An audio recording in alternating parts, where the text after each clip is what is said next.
Good morning, Sumana স্টাইলি চ্যানেলে তোমাদের সবাইকে স্বাগত জানাই। আশা করি তোমরা সবাই ভালো আছো, আমিও খুব ভালো আছি। আজকে সরস্বতী পুজো তোমাদের সবাইকে অনেক শুভেচ্ছা জানাই।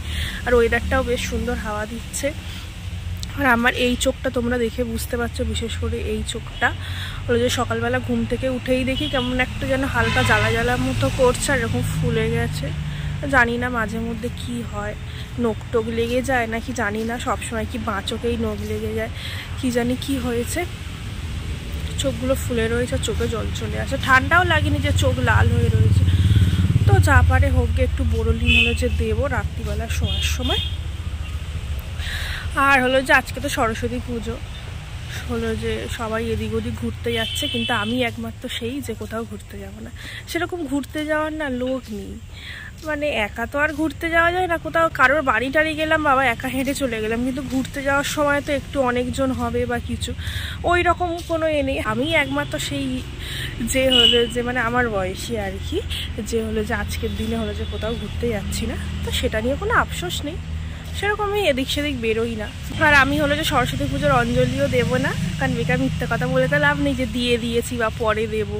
কিন্তু আমি যে দেবো না, কারণ হলো যে আমি না একটু না খেয়ে থাকতে পারি না, ঠিক আছে। এবার এইরকম যদি আর্জেন্ট কিছু হয় যে আমাকে উপোস করতেই হবে, দিতেই হবে, তো ওই জন্য অঞ্জলিও দেবো না, বাড়িতেই থাকবো। সবাই হলো যে আমাদের রাস্তা দিয়ে বাইপাস দিয়ে সব ঘুরতে যাবে, দেখবো, তো বাড়িতেই থাকবো। আর কি করবো, সেরকম ঘুরতে যাওয়ার কেউ নেই যে ঘুরতে যাবো, আর মনও অত খারাপ লাগে। যাই হোক, আজকেই বাড়িতে থাকবো। তারপর হলো যে আমাদের বিকেলবেলাতে ওই গোটা রান্না হয় না, তো ওটা আছে, ওটার জোগাড় টোগাড় করবো। পুজোর দিন ওয়েদারটাও বেশ সুন্দর আছে, বেশ কদিন ধরে বলছিল নাকি সরস্বতী পুজোয় বৃষ্টি হবে। তো একদমই না হোক, আমি বেরোই না বলে এটা কখনোই বলবো না যে বৃষ্টি হোক বা কিছু। সবাই ঘুরুক, মজা করুক, এটাই ভালো লাগে। তো যাই হোক, তাহলে অনেক বকবক করলাম। তাহলে চলো, আজকের দিনটা তো অনেক আগে শুরু হয়ে গেছে, আর বেশি দেরি না করে আজকের ভ্লগটাও এখান থেকেই শুরু করে দিই। আমার গলাটাও খারাপ, এমনি চোখটাও জানি না কি হয়েছে। তো যাই হোক, তাহলে চলো। বিকেল হয়ে গেছে, দুপুরবেলা খেয়ে দিয়ে উঠে কিছুক্ষণ রেস্ট নেওয়ার পর সব সবজি টবজি কাটা হলো। আর আমি হলো যে আমার সবজি কাটার মানেই আমার হলো যে কড়াইশুঁটি ছাড়ানো, তো এইখানে সব রয়েছে।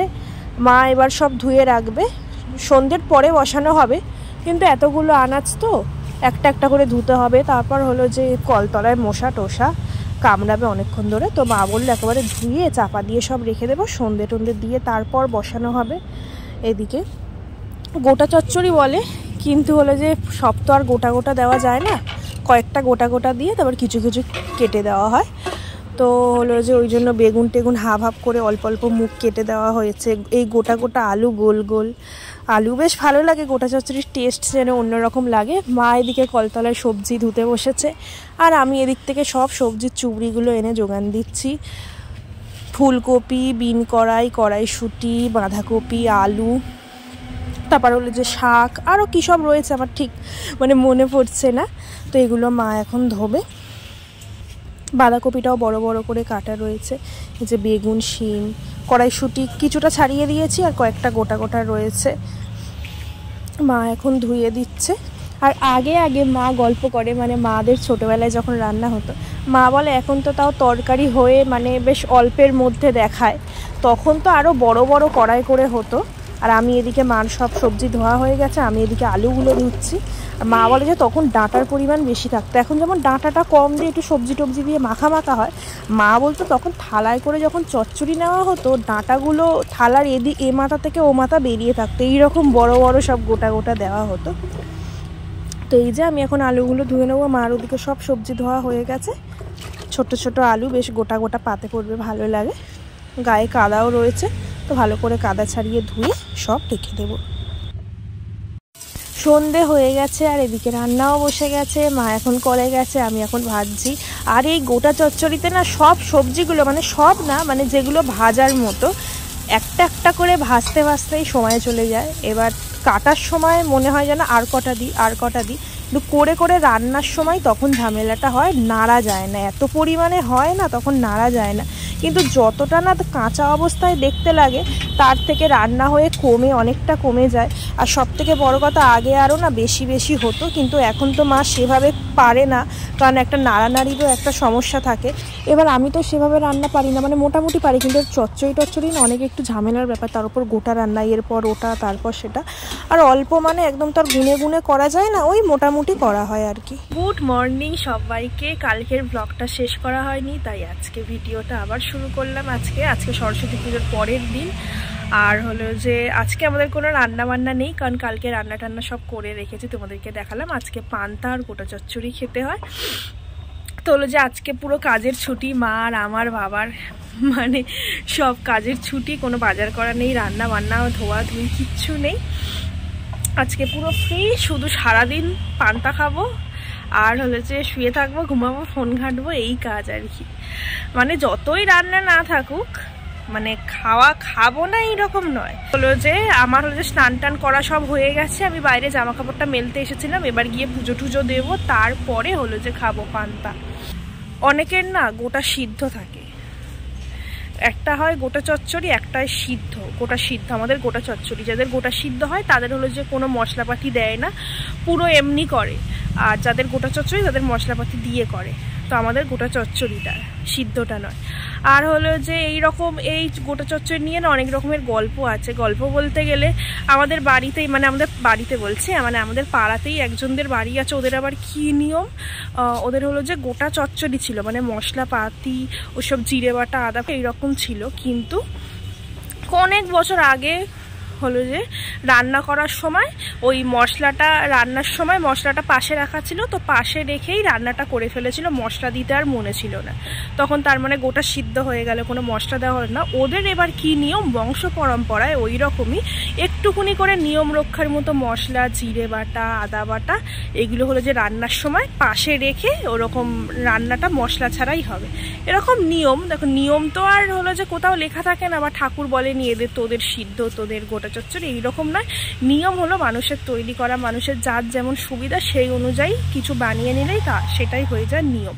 তো এই নিয়ম চলে আসছে, তো যাই হোক অনেক বকবক করে নিলাম, এবার আমি পুজোটা দিতে যাই। আজকে বৃহস্পতিবার, আমি পুজোটা দিয়ে নিলাম।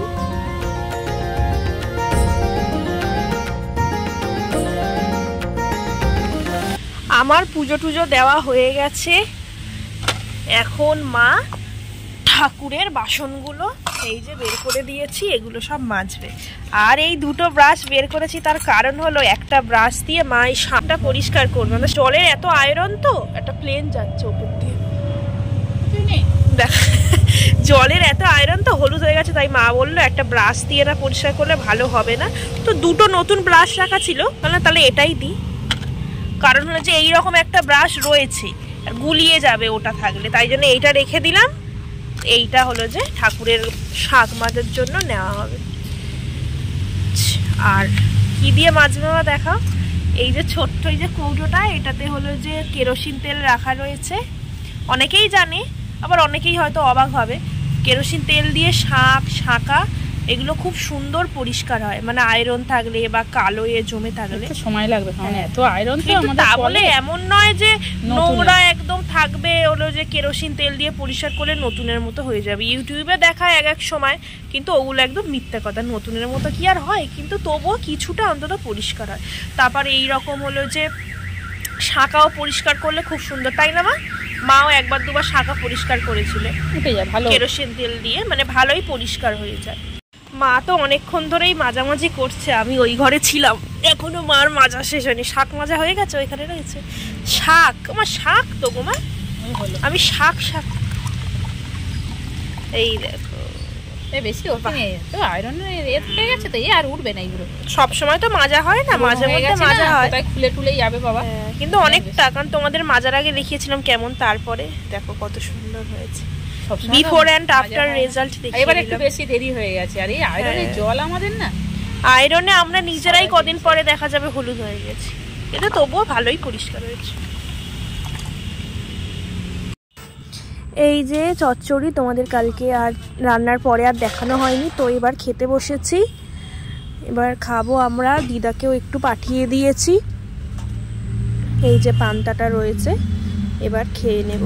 বেশ দেখতে তো ভালো লাগে, আর গোটা চচ্চড়ির টেস্ট না পুরো অন্য রকম হয়। এই একই সবজি দিয়ে হয়তো অন্য দিন করলে এরকম ভালো লাগবে না, কিন্তু এই দিন এত রকমের সবজি পড়ে না, খুব ভালো লাগে খেতে। তো যাই হোক, এবার খেয়ে নিই। এখন বিকেল হয়ে গেছে, বেশি বাজেনি, বাজে এখন 4টে। তো আজকে দুপুরবেলা পান্তা খেয়েছি, বেলাতেও পান্তা খেয়েছি। তো একটুখানি বলে পান্তা খেলে নাকি ঘুম পায়, হ্যাঁ ঘুম পায়। তো একটুখানি মানে শুয়ে দুপুরবেলা খেয়ে দিয়ে শুয়ে চোখটা লেগে এসেছিলো, তা বলে অনেকক্ষণ ঘুমাইনি, ওই 10 মিনিট মতো এরকম চোখটা লেগে গেছে। আমার কাছে এই দুপুরবেলা 10 মিনিট ঘুমানো মানেই মানে অনেকটাই, এর থেকে বেশি ঘুমালে গাটা আবার কেমন ম্যাচ ম্যাচ করে। তো 10 মিনিটই ঠিক আছে। তো কিছুক্ষণ ঘুমানোর পর তারপর ফোন টোন ঘেটে এখন এই বাইরের দিকে এলাম। এখন 4টে 5-10 হবে এইরকম চলে এসেছি। আর ওই যে তোমাদেরকে আগের দিনকে বললাম না চোখের ব্যাপারটা, তো আমি রাত্রিবেলা শোয়ার আগে বোরোলিন দিয়েছিলাম। তো সকালবেলা উঠে দেখলাম একটু কম কম লাগছিল। তোমরা ভিডিওতেও দেখেছো হালকা ফুলেছিল, কিন্তু এখন দুপুরের পর থেকে দেখছি কিন্তু আমার চোখের পাতাটা, ডান চোখটাও ফুলেছে, কিন্তু বাঁ চোখের পাতার উপরটা না আরও ফুলেছে। পিঁপড়ে টিপড়ে কামড়লে যেমন, কিন্তু পিঁপড়ে কামড়ায়নি। আমি জানি না কোনো অ্যালার্জির কারণে বা কোনো কিছু থেকে র্যাশ হোক, জানি না, বুঝতে পারছি না। তো আরও চোখটা উপরটা পুরো ফুলে না একদম পুরো কেমন যেন ফুটো ফুটো মতো হয়ে গেছে, এত পরিমাণে ফুলে গেছে চোখের নিচটা। কিন্তু ক্যামেরাতে সেভাবে অতটাও বোঝা যাচ্ছে না, কিন্তু দুটো চোখ পুরো লাল হয়ে রয়েছে, মানে চোখের ভিতরে লাল না, চোখের বাইরে।